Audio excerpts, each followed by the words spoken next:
Thank you for tuning in to Day 5. Chapter 16. Now Sarai, Abram's wife, had borne him no children. But she had an Egyptian slave named Hagar, so she said to Abram, "The Lord has kept me from having children. Go, sleep with my slave, perhaps I can build a family through her." Abram agreed to what Sarai said. So after Abram had been living in Canaan 10 years, Sarai his wife took her Egyptian slave Hagar and gave her to her husband to be his wife.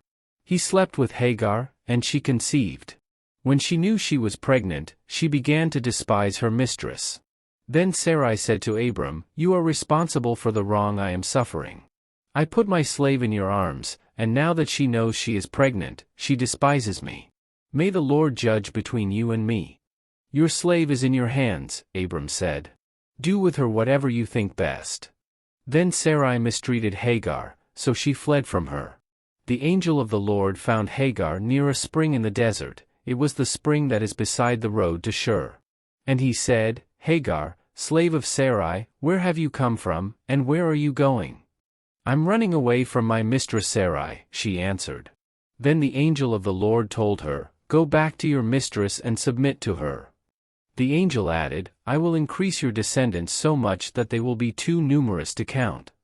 The angel of the Lord also said to her, "You are now pregnant, and you will give birth to a son. You shall name him Ishmael, for the Lord has heard of your misery. He will be a wild donkey of a man. His hand will be against everyone, and everyone's hand against him, and he will live in hostility toward all his brothers." She gave this name to the Lord who spoke to her, "You are the God who sees me," for she said, "I have now seen the one who sees me." That is why the well was called Beer Lahai Roi. It is still there, between Kadesh and Bered. So Hagar bore Abram a son, and Abram gave the name Ishmael to the son she had born. Abram was 86 years old when Hagar bore him Ishmael. Chapter 17. When Abram was 99 years old, the Lord appeared to him and said, "I am God Almighty. Walk before me faithfully and be blameless. Then I will make my covenant between me and you, and will greatly increase your numbers." Abram fell face down, and God said to him, "As for me, this is my covenant with you. You will be the father of many nations. No longer will you be called Abram. Your name will be Abraham, for I have made you a father of many nations. I will make you very fruitful. I will make nations of you, and kings will come from you. I will establish my covenant as an everlasting covenant between me and you and your descendants after you for the generations to come, to be your God and the God of your descendants after you. The whole land of Canaan, where you now reside as a foreigner, I will give as an everlasting possession to you and your descendants after you, and I will be their God." Then God said to Abraham, "As for you, you must keep my covenant, you and your descendants after you for the generations to come. This is my covenant with you and your descendants after you, the covenant you are to keep. Every male among you shall be circumcised. You are to undergo circumcision, and it will be the sign of the covenant between me and you. For the generations to come, every male among you who is 8 days old must be circumcised, including those born in your household or bought with money from a foreigner, those who are not your offspring. Whether born in your household or bought with your money, they must be circumcised. My covenant in your flesh is to be an everlasting covenant. Any uncircumcised male who has not been circumcised in the flesh will be cut off from his people. He has broken my covenant." God also said to Abraham, "As for Sarai your wife, you are no longer to call her Sarai. Her name will be Sarah. I will bless her, and will surely give you a son by her. I will bless her so that she will be the mother of nations. Kings of peoples will come from her." Abraham fell face down. He laughed and said to himself, "Will a son be born to a man 100 years old? Will Sarah bear a child at the age of 90? And Abraham said to God, "If only Ishmael might live under your blessing." Then God said, "Yes, but your wife Sarah will bear you a son, and you will call him Isaac. I will establish my covenant with him as an everlasting covenant for his descendants after him. And as for Ishmael, I have heard you. I will surely bless him. I will make him fruitful and will greatly increase his numbers. He will be the father of 12 rulers, and I will make him into a great nation. But my covenant I will establish with Isaac, whom Sarah will bear to you by this time next year." When he had finished speaking with Abraham, God went up from him. On that very day, Abraham took his son Ishmael and all those born in his household or bought with his money, every male in his household, and circumcised them, as God told him. Abraham was 99 years old when he was circumcised, and his son Ishmael was 13.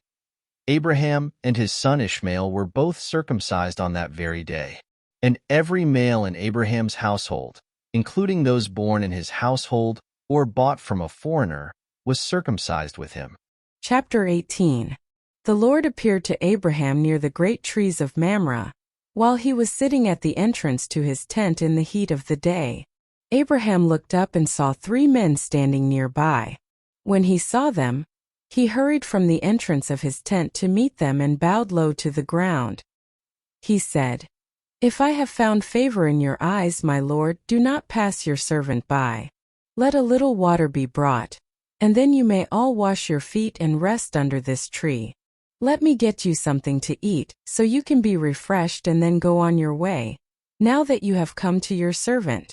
"Very well," they answered. "Do as you say." So Abraham hurried into the tent to Sarah. "Quick," he said. "Get 3 seahs of the finest flour and knead it and bake some bread."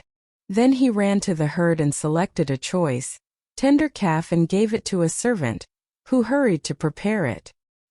He then brought some curds and milk and the calf that had been prepared, and set these before them. While they ate, he stood near them under a tree. "Where is your wife Sarah?" they asked him. "There in the tent," he said. Then one of them said, "I will surely return to you about this time next year, and Sarah your wife will have a son." Now Sarah was listening at the entrance to the tent, which was behind him. Abraham and Sarah were already very old, and Sarah was past the age of childbearing. So Sarah laughed to herself as she thought, "After I am worn out and my Lord is old, will I now have this pleasure?" Then the Lord said to Abraham, "Why did Sarah laugh and say, 'Will I really have a child now that I am old?' Is anything too hard for the Lord? I will return to you at the appointed time next year, and Sarah will have a son."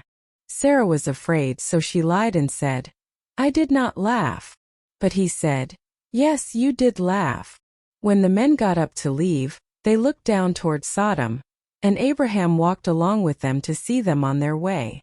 Then the Lord said, "Shall I hide from Abraham what I am about to do? Abraham will surely become a great and powerful nation, and all nations on earth will be blessed through him.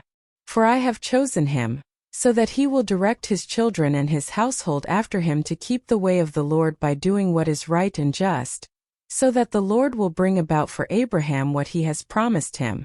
Then the Lord said, "The outcry against Sodom and Gomorrah is so great and their sin so grievous that I will go down and see if what they have done is as bad as the outcry that has reached me. If not, I will know." The men turned away and went toward Sodom, but Abraham remained standing before the Lord. Then Abraham approached him and said, "Will you sweep away the righteous with the wicked? What if there are 50 righteous people in the city? Will you really sweep it away and not spare the place for the sake of the 50 righteous people in it? Far be it from you to do such a thing, to kill the righteous with the wicked, treating the righteous and the wicked alike. Far be it from you. Will not the judge of all the earth do right?" The Lord said, "If I find 50 righteous people in the city of Sodom, I will spare the whole place for their sake." Then Abraham spoke up again. "Now that I have been so bold as to speak to the Lord, though I am nothing but dust and ashes, what if the number of the righteous is 5 less than 50? Will you destroy the whole city for lack of 5 people? If I find 45 there," he said, "I will not destroy it." Once again he spoke to him, "What if only 40 are found there?" He said, "For the sake of 40 I will not do it." Then he said, "May the Lord not be angry, but let me speak. What if only 30 can be found there?" He answered, "I will not do it if I find 30 there." Abraham said, "Now that I have been so bold as to speak to the Lord, what if only 20 can be found there?" He said, "For the sake of 20 I will not destroy it." Then he said, "May the Lord not be angry, but let me speak just once more. What if only 10 can be found there?" He answered, "For the sake of 10 I will not destroy it." When the Lord had finished speaking with Abraham, he left and Abraham returned home. We covered today chapters 16, 17, and 18. To be continued. Tune in for day 6 of our journey. Please consider giving this video a thumbs up to show your support. Additionally, please follow, subscribe, and share to help us spread the good news together. Feel free to comment and let us know which country or city you're tuning in from.